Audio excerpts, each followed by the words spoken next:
የመድፈኞቹ ወቅታዊ ብቃትን በሚመለከት እንግዲህ ቸልሲን በኤምሬትስ ስታዲየም ማሸነፋቸው የሚታወስ ነው። 5 ነገሮች ስለዛ ጨዋታ ያየነውን ልንወያይ ተመልሰን መጠናል። አድማጮቻችን የቲምበር ወቅታዊ ብቃት በጣም አስደማሚ ተጫዋች እንደሆነ እያሳየ ነው የሚገኘው። 35 ሚሊዮን ዩሮ ከአያክስ ያስፈረሙት ይህ ተከላካይ ከጨዋታ ወደ ጨዋታ የፕሪሚየር ሊጉ ምርጡ የቀኝ መስመር ተከላካይ ነው ማለት እንግዲህ የሚቻል ነው። ሜቢ አያና እና ናስር ማዝራዊ ጥሩ ፉክክርን የሚያደርጉለት ይሆናል። ፔድሮ ፖሮም ልትሉት ያላችሁ ነገር ግን ከነዚህ ሁሉ ተጫዋቾች በተለየ መልኩ መከላከል ላይ ጠንካራ ሆኖ ይታያል። እንግዲህ ከኤሲኤል ጉዳት መምጣቱን ደግሞ አትርሱ። ይህ እንግዲህ ለ1 ዓመታት ያክል በጉዳት ያረቀው ነበር። ጠንክሮ ሰርቶ ነው የተመለሰው። ለመድፈኞች ወቅታዊ ብቃትም አንዱ ነው። ሁለተኛው የሚሆነው የሚኬል ሞሪኖ ጉዳይ ነው። ሚኬል ሞሪኖ በዘንድሮ ውድድር ዓመት 6 ጎሎችን ለአርሰናል አስቆጥሯል። ሞሪኖ 3 ጎሎችን እንግዲህ ያስቆጠረው በአጥቂነት ሚናው ነው። ይህ እንግዲህ ለመድፈኞቹ ሌላ የጎል ውጤት ሌላ የብቃት ምንጭ የሚሆን ይሆናል። ሶስተኛው የቆሙ ኳሶች ወደ አርሰናል የጎል ምንጭነት ተመልሰዋል። አርሰናል ከቆመ ኳስ ምርጥ ብቃቱን በማሳየት የሚኬል ሞሪኖ አስደናቂ ጎል ነው የተቆጠረው። የማርቲኔሊ ከጉዳት ተመልሶ በመጀመሪያው ጨዋታ ቋሚ ሆኖ በጀመረበት 2 ቁልፍ ኳሶችን አቃብሎ 2 ድሪብሎችን ደግሞ ማሳካት ችሏል። አምስተኛ የሚሆነው የሪያል ማድሪዱ ቀጣይ ጨዋታ በቸልሲ ጨዋታ ላይ ምን አይነት ልዩነት ይኖረዋል ወይም ምን አይነት ትምህርቶችን መድፈኞቹ ማሻሻል ይጠበቅባቸዋል። የማጥቃት ክፍሉ አሁንም ደካማ እንደሆነ የታየበት ጨዋታ እንደሆነ የቸልሲው ጨዋታ የሚያመለክተው። ሁለቱም ቡድኖች ጠንካራ ነበሩ። ነገር ግን አርሰናል ያችን ጎል ማስቆጠር የቻለው በማጥቃት ክፍሉ ጥንካሬ ነው የሚባል አይደለም። ተከላካይ ክፍሉ አሁንም ጠንካራ እንደሆነ በፕሪሚየር ሊጉ ብቻ ሳይሆን በቻምፒዮንስ ሊጉም ተፎካካሪ የሚያደርገው ይሆናል። ሰላም ውድ አድማጮቻችን፣ ይህ ያያ ስፖርት ነው። ላይክ፣ ሼር፣ ኮሜንት ሰብስክራይብ ማድረጋችሁን አትርሱ። ወደ 30 ሺህ የምናደርገውን ጉዞ የናንተ ላይክ፣ ሼር፣ ኮሜንት ሰብስክራይብ ያስፈልገናል። ስለዚህ ኮሜንት ማድረጋችሁን አትርሱ። እንግዲህ አርሰናል ስናወራ እንግዲህ የመጀመሪያው የሚሆነው ስለ ቲምበር እናወራ። ቲምበር በሚገርም ሁኔታ አርሰናሎች ከአያክስ ዝርፊያን የፈጸሙት ማለት በሚቻል ሁኔታ ነው። 35 ሚሊዮን ዩሮ አስደናቂ ተጫዋች ነው። አምና በውድድር ዓመቱ መጀመሪያ ጨዋታዎች ላይ ተጎድቶ እንደወጣ የምታስታውሱት ነው። በኖቲንጋም ፎረስቱ ጨዋታ ለ9 ወራት ተጎድቶ በመጨረሻው በኤቨርተኑ ጨዋታ ነው ተመልሶ ቋሚ ሆኖ የጀመረው የነበር ተቀይሮም ገብቶ። ስለዚህ እንደ ቡድን በዘንድሮ ውድድር ዓመት አርሰናል ጠንካራ ጨዋታዎችን አድርጓል። ጠንካራ ጨዋታዎችን ባደረገባቸው ጊዜዎች የቲምበር ብቃት በጣም አስፈላጊ የሆነ ተጫዋች ሆኖ የታየ ነው። ለምሳሌ የቶተናሙ ጨዋታ፣ የማንቸስተር ሲቲ ጨዋታ። የቶተናሙ ጨዋታ በግራ መስመር ላይ ተሰልፎ በቀኝ መስመር ላይ የማል ተከላካይ መሆን የሚችል ነው። ፐርፎርማንሱ በጣም የተለየ ተጫዋች ነው። ሁሉ ነገሩን መስጠት የሚፈልግ ነው።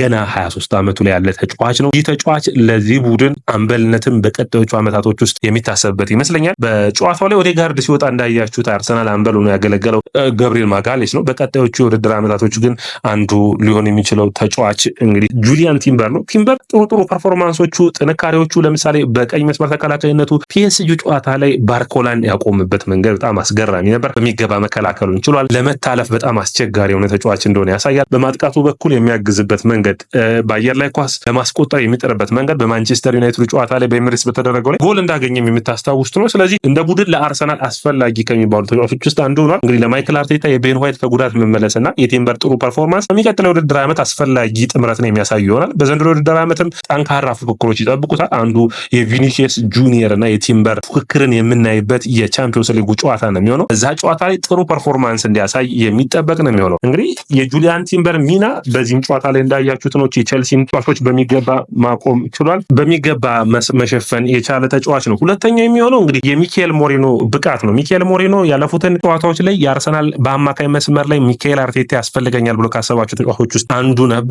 ከሪያል ሶሴዳድ ቤት ሲመጣ በ6 ቁጥርም በ8 ቁጥርም የመጫወት ሚና ነበረው። በአጥቂነት ከሌስተር ሲቲ ጨዋታ 2 ጎሎችን አስቆጠረ። በዚህ ጨዋታ ላይ አስቆጠረ። በፒኤስቪ ጨዋታ በአጠቃላይ 4 ጎሎችን አስቆጠረ። በፕሪሚየር ሊጉ 3 ጎሎችን ማስቆጠር ችሏል። ጥሩ ፐርፎርማንስን እያሳየ ያለ ይመስላል። ማለት በአጥቂነት ሚና ተጫውቶ ለማያውቅ ተጫዋች የተለየ ብቃት ነው ብዬ አስባለሁ። አርሰናል በጥንካሬዎቹ አንዱ የሆነው ይህ ነው። ተጫዋቾች በተለያየ አይነት ፖዚሽን መሰለፍ፣ የማይክል አርቴታ ያጫወት ስታይል ተጫዋቾች ቦታቸውን እንዲቀያየሩ ማድረግ ነው። ታክቲካሊ ፍሉይድ እንዲሆኑ የሚለው ማይክል አርቴታ ማለትም በቀላሉ እየተለዋወጡ የተቃራኒ ቡድን መገመጥ አለመቻል እንዲያመጡለት ነው። ያንን ከሚሰሩ ተጫዋቾች ውስጥ አንዱ ነው። እንግዲህ በዘንድሮ ውድድር ዓመት የመጀመሪያ ዓመቱ ነው። ስለዚህ በቀጣይ ጨዋታዎች ውስጥ በተለይ እሱ በደንብ ከሚያውቀው ሪያል ማድሪድ ጨዋታ ላይ አንዱ የሚጠበቀው የሚሆነው የሚኬል ሞሪኖ ብቃት ነው። ሚኬል ሞሪኖ ከቆሙ ኳስ ላይ ያስቆጠረበት መንገድ፣ ከዛ ውጭ በጨዋታው መካከል ያገኛትን ኳስ ሳንቼዝ በሚገባ ያስወጣበት መንገድ ጥሩ ፐርፎርማንስ እንዳሳየ የሚያሳይ ነው። ፕረስ ማድረግ አቅሙ፣ ጨዋታውን የመረዳት አቅሙ እያሻሻለ የሚገኝ ነው። ይህንን ጨዋታ መልመዱ፣ በአጥቂነት ሚና ጥሩ ፐርፎርም እያደረገ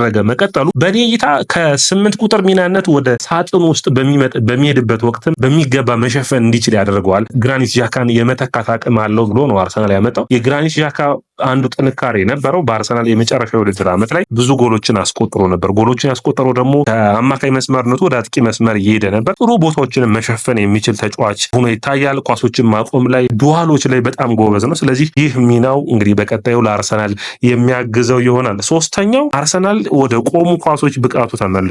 ባለፉት 91 ክሮሶችን አድርገው ጎል አላስቆጠሩም ነበር። ይህ እንግዲህ ለአርሰናል አሳሳቢ ነበር። 2 ወራትና 3 ወራት አልፈዋል። ኦልሞስት በጥር ወርና በየካቲት ወር ጎል አላስቆጠሩም ነበር። በዚህ ጨዋታ ላይ ጎል ማስቆጠራቸው ጥሩ የሚባሉ በዘንድሮ ውድድር ዓመት ወሳኝ ጨዋታዎች ላይ የቆሙ ኳሶች ለአርሰናሎች መፍትሄ ሆነው ይታያሉ። ለምሳሌ የቶተንሃሙ ጨዋታ የሚታወስ ነው። የማንቸስተር ሲቲ ጨዋታ፣ ከዛ ውጭ የሚካኤል ሞሪኖ ያስቆጠረበት የሊቨርፑሉ ጨዋታ። ስለዚህ በአውሮፓ ቻምፒዮንስ ሊግ መድረክም ብዙ የሚቀጥሉ ከሆነ አንዱ የቆመ ኳስ ነው እንግዲህ ቡድኑን ገፋ አድርጎ ከሪያል ማድሪድ ከሌሎቹ ቡድኖች የተሻለ ብቃት እንዲያሳይና እንዲፋለም የሚያደርገው ብዬ አስባለሁ። ስለዚህ አርሰናል የቆመ ኳስ ብቃታቸው ይህንን ጎል ማስቆጠራቸው ወደ ጨዋታቸው የሚያመጣው ይሆናል። እንግዲህ ገብርኤል ማጋሊሽ፣ ዊሊያም ሳሊባ፣ ቲምበር ጥሩ ሄዲንግ የሚገጩ ናቸው። ሚካኤል ሞሬኖም አንዱ ነው።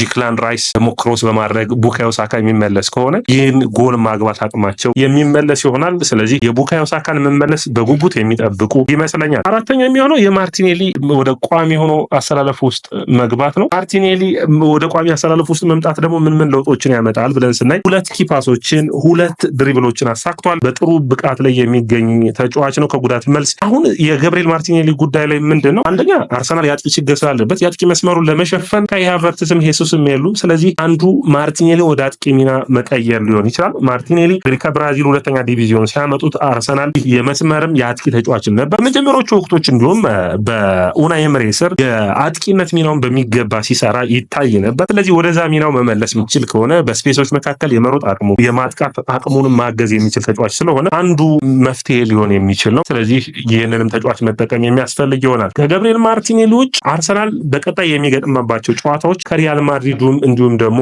ተጠባቂ ከሆነው የቼልሲውን ጨዋታ ያሸነፈበትን መንገድ በምትወስዱበት ጊዜ በሁለቱ ጨዋታዎች መካከል የሁለት ልዩነቶች በግልጽ ይታያሉ። በቼልሲ ጨዋታ አርሰናል መከላከሉ ጥሩ ነው፣ ፕረስ የሚያደርጉበት አቅም ጥሩ ነው። አሁንም ቢሆን የኦዴጋርድ የ10 ቁጥር ሚናነት መፍትሄ እያመጣ አይደለም። ያንን ማሻሻል የሚጠበቅ ነው የሚሆነው። በአጥቂ መስመር እንግዲህ ኑዋሪንም ለመጠቀም ቡካዮ ሳካ ከጉዳት የሚመለስ ከሆነ የሚቻልበት መንገዶችን ሊያስቡ ይችላሉ። ነገር ግን የተሻለ አጥቂ በክረምቱ ማዘዋወርን ይፈልጋሉ። ያንን ተከትሎ ደግሞ በርታ እንግዲህ ይህ አንድሬ በርታ ማለት ነው ከአትሌቲኮ ማድሪድ የሚያመጡት ስፖርቲንግ ዳይሬክተር ነው። ይህ ስፖርቲንግ ዳይሬክተር ዛሬ ባየሁት መረጃ እንዲሁም የኤሲ ሚላን 2 እና 3 ጊዜ ሙከራን አድርጎ ነበር ይህን ስፖርቲንግ ዳይሬክተር ለማስፈረም። ነገር ግን ምርጫውን አርሰናል አድርጓል። ምክንያቱም ከታህሳስ ወር ጀምሮ ለንደን ውስጥ ነው ብዙ ጊዜውን ያጠፋው። እንግሊዝኛም እየተማረ በተሻለ ንግግሮችን እያሻሻለ እንደነበር መረጃዎች ያሳያሉ። በርታ ከሲሞኔ ጋር ጥሩ ግንኙነት ነበረው። በዚህ ሳምንት በሀገራት ጨዋታ የአርሰናል ስፖርቲንግ ዳይሬክተር ሆኖ የሚተዋወቅ ይሆናል። መድፈኞቹ በክረምት የዝውውር መስኮት የሚያስፈርሙላቸው ተጫዋቾች ውስጥ እንግዲህ አንዱ የሆኑትን 2-3 ተጫዋቾችንም ለማስፈረም ጥረትን የሚያደርግ ይሆናል። ውድ አድማጮቻችን ይህ ያያ ስፖርት ነው። ላይክ፣ ሼር፣ ኮሜንት፣ ሰብስክራይብ ማድረጋችሁን አትርሱ። ስለ ጨዋታው የእናንተን እይታም የምንጠብቅ ነው የሚሆነው። አርሰናል በትናንቱ ጨዋታ ላይ ምን ብቃቶችን አሳየ፣ ምንስ ደካማ ብቃት አሳየ ብላችሁ ታስባላችሁ? ኮሜንት መስጫ ቦክስ ላይ አስቀምጡልኝ። ይህ ያያ ስፖርት ነው።